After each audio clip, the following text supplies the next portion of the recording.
Hello, I'm Dave Pyles, and today we're going to talk about RFID technology. RFID technology is so adaptive it can be found almost anywhere. Chances are you are surrounded by RFID devices right now. Everything from cell phones to clothes and books can have an RFID device in it, and they could be giving away information about you that you rather wouldn't let out. We're going to discuss the most common uses of RFID technology and some of the issues that go along with them. First of all, we have to answer, what is an RFID or RFID chip? RFID stands for Radio Frequency Identification. It's capable of storing any kind of information that can be put on a hard drive with a limited capacity. The information stored on the RFID chips are normally only readable from a few meters away, but some high-gain antennas can extend the range. Scanners for the RFID chips can be found anywhere from $80 to $500 with varying ranges and features. RFID chips have many uses to include logistical management, animal identification, tracking students at schools, containing medical information, and as a purchasing medium. Let's address the uses of this technology that could provide a risk to someone's privacy. The first use we are going to talk about is tracking children. Children are not typically given an RFID implant. At schools, students are given a bracelet with an RFID in it to maintain accountability and attendance of students. The RFID chips could also contain pertinent medical information such as allergies or other information that would be important if the student were injured and sent to a hospital which likely would not have the individual's medical records readily available. With the use of stationary scanners spread throughout a school's campus, a student's movement could be tracked throughout the school, both maintaining accountability of the school's population and possibly aiding law enforcement during irregular events. For example, a larger school with thousands of children could benefit from such a system during a building fire by utilizing the tracking software and identifying the location of any students remaining in the burning building, given that the system would be fire resistant. The issue with it? Many children and parents do not like having students' information on a medium that they're not familiar with and that is accessible by any scanner.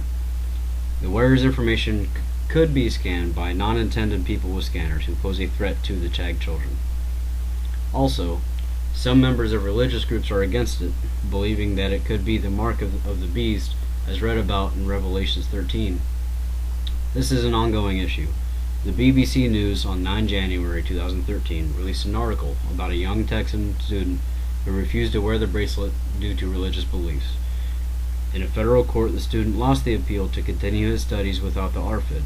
Even though during the trial period the student was allowed to attend the school without the tracking bracelet, the court wound up ruling that the school does have the authority to implement this technology and that it was not an invasion of privacy, and that if the student wished to remain in school, he would either have to wear the RFID bracelet or transfer to a different school.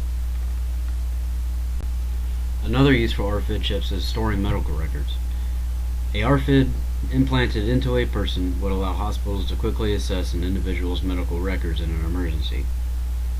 The issue with this is that the Health Insurance Portability and Accountability Act, also known as HIPAA, is incredibly strict about access to an individual's medical records. Many people would consider a person's medical records their most personal and private information.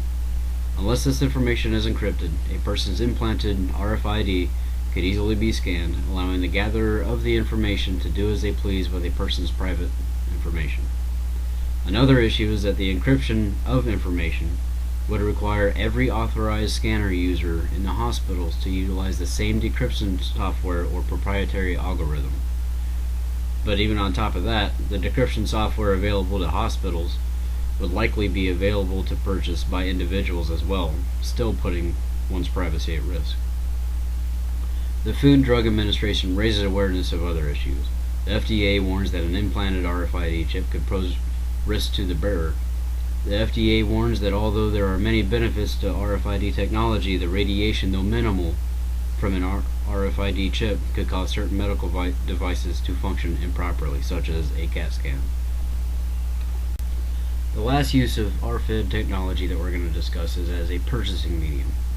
The RFID chip, placed in almost anything from a person's finger or phone, can be linked to a bank or credit card account. To make a purchase, the user only has to come in contact with a scanner and sometimes an extra authentication step may be used, such as a signature or a PIN input. This can speed up purchases, but is not commonly used right now. This form of technology is mainly used at high roller and VIP bars, where at times the amount of clothing is not conducive to carrying a wallet. Some stores, such as Target, have the ability to accept an RFID payment. The scanners can be found as a hardware attachment on top of the credit card readers. The issues, as with all technology, can be taken advantage of, with spoofing, hacking, and any other way a knowledgeable person could abuse the information, although it is easier to lose a credit card than a finger. So in summary, the amount of uses for an RFID chip are vast, and with each new use for this technology to be a benefit to society comes another set of uses for it to be abused at the expense of our privacy.